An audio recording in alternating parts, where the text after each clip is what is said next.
Hi guys, I hope everybody is doing amazing. I hope you guys are having a wonderful week so far. And guys, I have to say to you, thank you so much for watching. Guys, thanks for watching this video that I did for Archie's 4th birthday. This video, guys, has been out for like 3 days and it has been viewed up to 34,000 times, almost 35,000 times. We're aiming for 35,000, but yeah. But guys, usually my videos never get this amount of views, guys. So, I should say the biggest video that I do have here on YouTube is the video that I did maybe like about 7 months ago or something for Princess Lily's birthday, and that one is like 39,000 views. Yeah. So guys, thank you so much for watching and sharing, and I'm so happy that you enjoyed the video. And of course, in the video I highlighted the Sussex community events, the fact that they are they're supporting Kaboom, right, in their mission to end play space inequity for kids. And of course, guys, I'm sure you know that the Sussex Global Supporters and Sussex Squad, listen, another milestone in just 5 days, and I'm reading this from Sussex Community Events. Guys, in 5 days, we reached 70,000 raised. $70,000 raised, guys, for Kaboom. This is amazing. This is amazing. So it's amazing to say that. I mean, it just shows you, this community is so giving and, just so amazing. But anyways, I just wanted to say thanks for watching the video. Thank you so much for doing this. And Kaboom is amazing.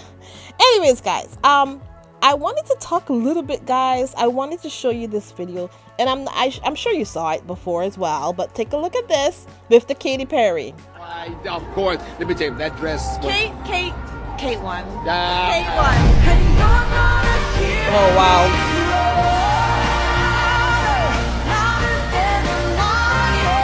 Of course, let me tell you, that dress was... K1.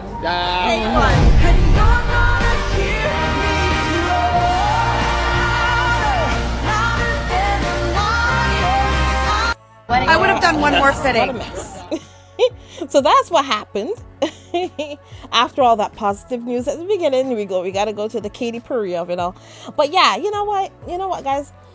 Yeah, so Katy Perry, has shaded Meghan a couple times. I don't know, guys. I'm sure they've met each other by now because they live in the same community. Orlando Bloom is his significant other. I don't think they're married, and Harry is kind of friendly with him. So, but you know what? Meghan is very smart. She knows who her friends are, and she knows who she can trust, and she knows who to be around. So I'm not worried about Meghan right now because Meghan is a smart cookie. Meghan is smart. Meghan can keep you around, but she knows how to keep an eye on you. So I'm not too worried about that. I wouldn't worry too much, guys, about this situation, because Meghan can run rings around Katy Perry, because Katy Perry is not that smart, obviously. If you've ever listened to her talk, but you know what? That's not a nice thing to say. I'm not gonna say that. Sorry, I'm not saying that. But she, when it comes to her and Meghan, I wouldn't worry, because Meghan has that covered. I'm pretty sure. So anyways, because the fact that she is one of, and actually the Rolling Stone did an amazing, the Rolling Stone, they did, let me see, I have it here somewhere. Where is it? Rolling Stone magazine did an amazing column about this. Let me see here. Okay, so yeah, so you know what, let me get to the Rolling Stone. I need to get to Harry and all that stuff, but let me get to Rolling Stone since I'm already talking about Katy Perry. So of course, you know about the Rolling Stone article that came out a few days ago, and I'm just going to read a little bit of it. It says here, when I heard that there was going to be a coronation concert at Windsor Palace to celebrate the crowning of King Charles III, and that woman, my they didn't say that woman, but my first thought was, wow, who would voluntarily perform at that? Some international viewers might have expected the biggest stars that the UK had to offer, like Adele or maybe even Elton John, Harry Styles, Dua Lipa, or Ed Sheeran. But no, instead, the baton seemed to fall primarily to people whose management didn't get the memo that this was the most uncool gig ever. Americans. Because apparently, all these people that said no, Adele and Harry Styles and Dua Lipa, even the Spice Girls guys, they weren't even interested. But the people who said yes was the Katy Perry and Lionel Richie. But I do hear that they are also involved in in some charities that the royal family supports or something. So I kind of get it. And then also apparently Charles and Camilla showed up on American Idol as well in some but it was a mess. Either way, the whole thing, guys, the long and short of the story is that whole thing, that's not going to help their careers. I mean, Katy Perry has a couple songs that I was a fan of, but guys, you have to remember, Katy Perry, I don't know if any of you know that, but her family, her parents were ministers, right? Her parents, I think they're like evangelical people or something. I could be wrong, but they're religious people. That much I know. So she comes from like that kind of religious kind of background, and it seems like some of those people seem to glorify monarchy and hierarchy and that sort of stuff. So it seems like if that's her bread and butter, that's what she is about, apparently, because she was there and she enjoyed every bit of it, and she wore the I don't know what color that was, that hat and stuff that she wore, like she was into it. And apparently I also heard that she was kind of like, maybe she had a crush on Harry at some point. I don't know. But either way, that's what happened. And talking about Harry, so we find out, of course, that let me see. Okay, so let's see. Sorry guys, let me see here. I don't want to read from the wrong place here. But the first thing that ever comes up, guys, is always that the first thing when you type Harry and Meghan in, it's always that daily feel that comes up the first. They're always first. But anyways, you know what? Let me see. I don't want to read it from their perspective. Okay, so all right, so I'm going to read it from somewhere else. Okay, so this is from ABC News, okay?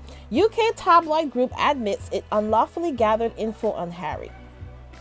So it says here, the publisher of British tabloid The Daily Mirror has acknowledged and apologized for unlawfully gathering information about Prince Harry in its reporting and said it warrants compensation. There you go. So they admit it.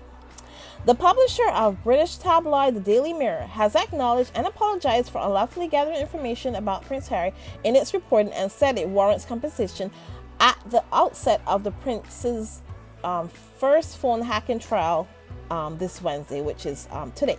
The admission was made in court filings outlining Mirror Group newspaper's defense.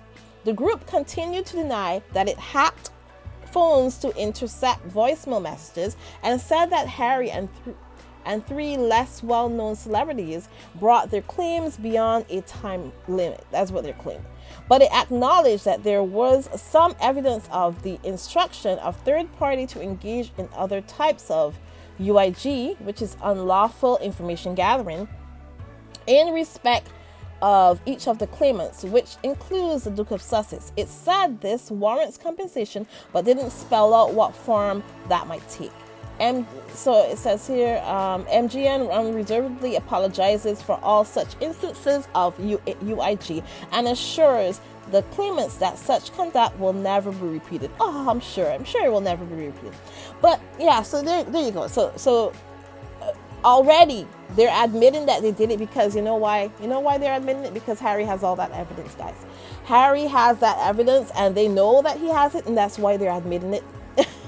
It's as simple as that. So that's happening, and of course going forward we'll hear more about it in the days to come. And the long and short of the story here is that Harry, they admitted that, to wrongdoing in this, and they gathered information unlawfully, basically, the long and short of that story.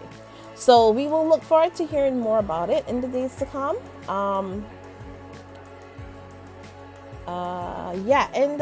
Another thing I wanted to mention as well is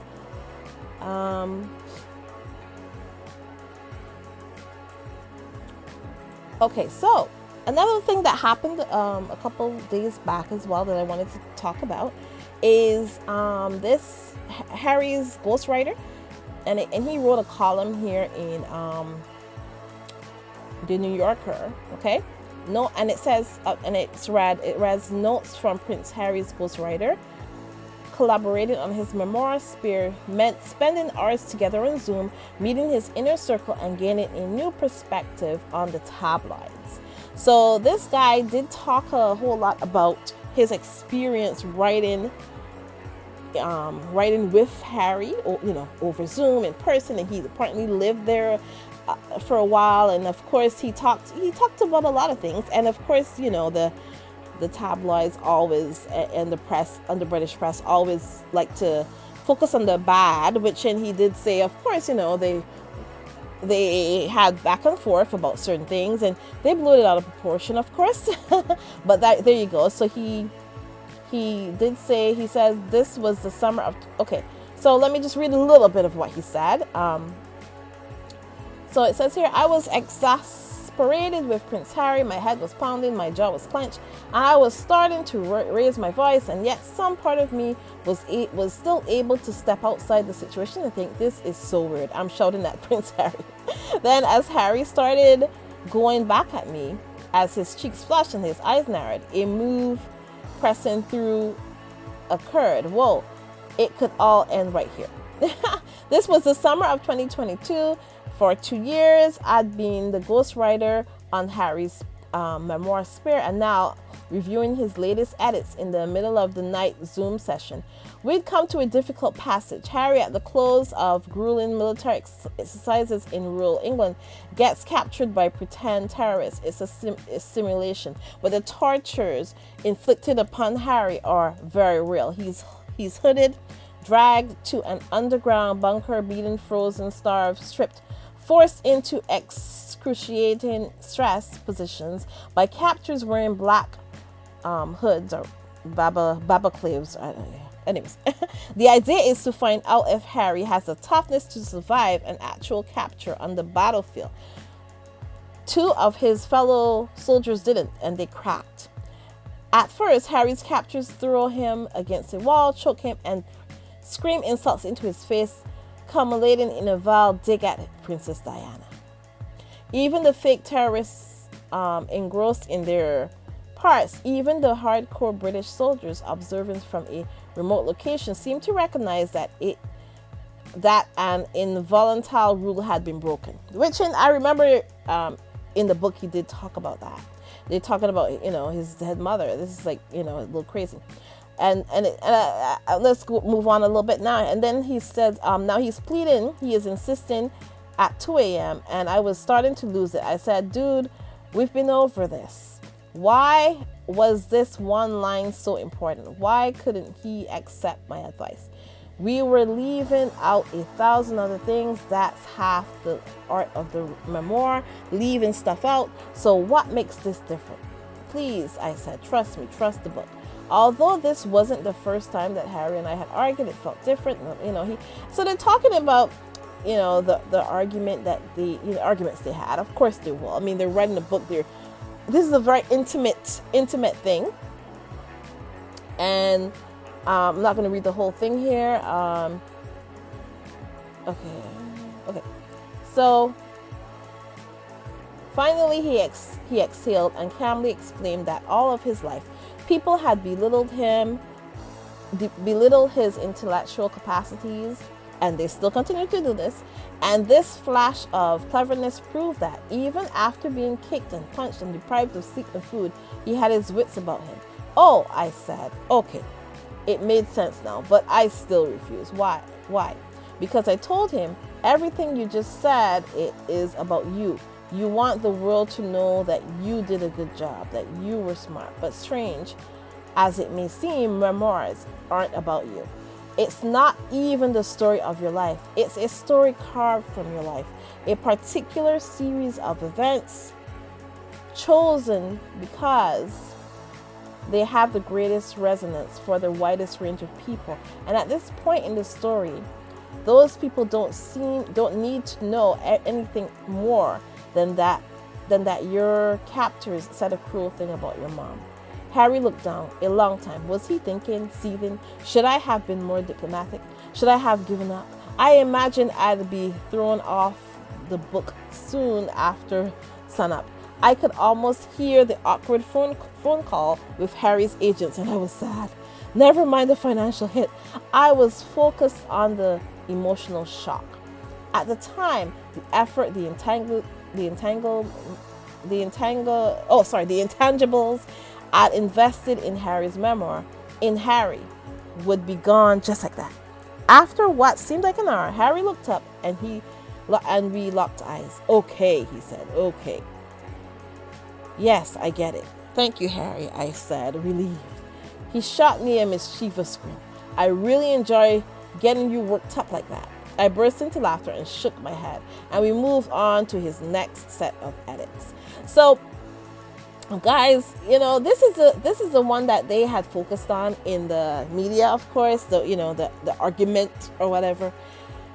I mean, guys, in life, arguments are natural and normal.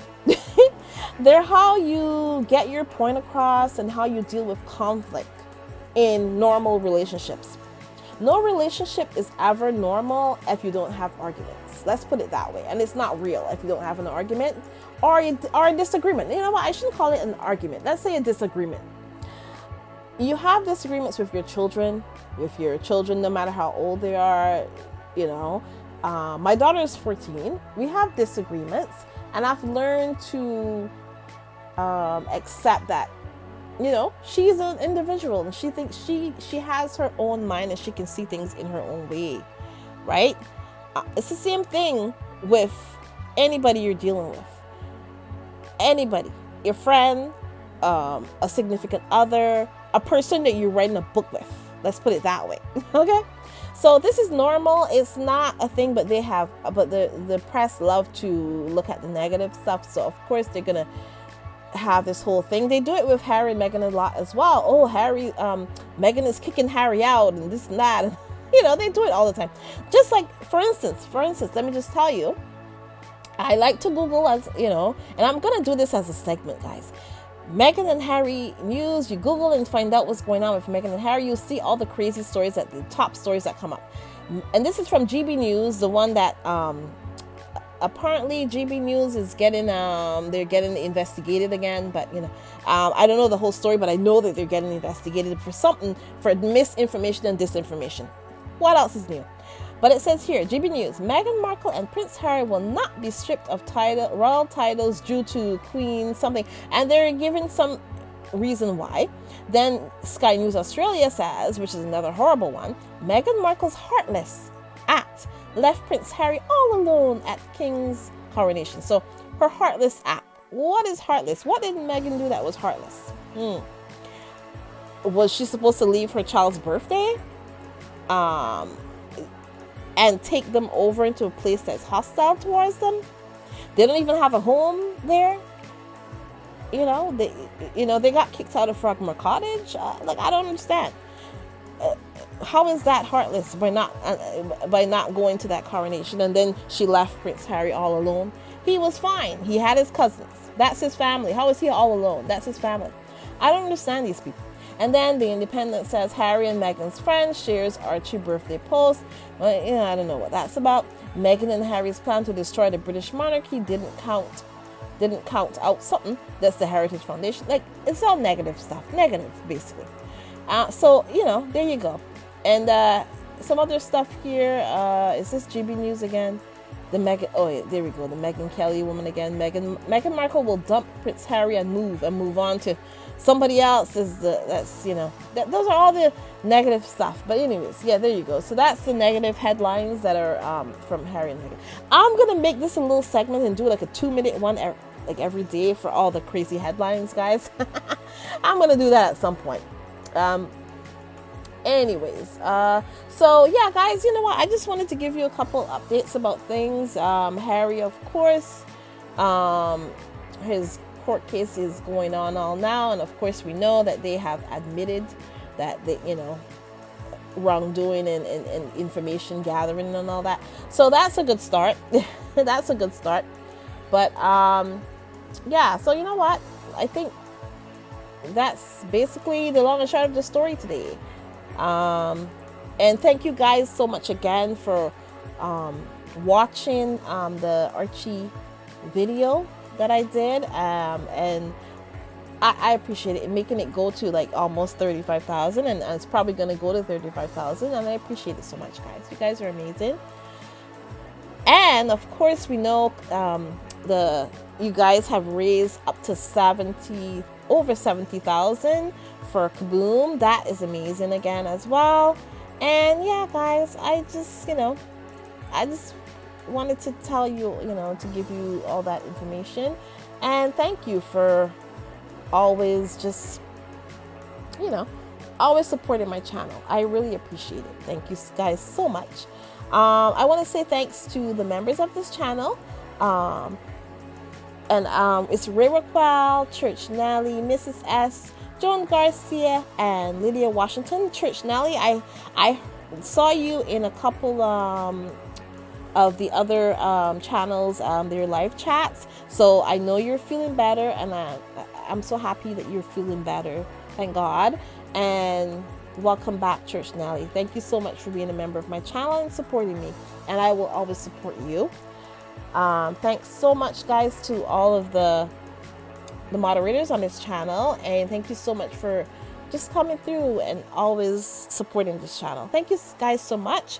Have a wonderful day, guys, and I will talk to you in the next one. Have a great one.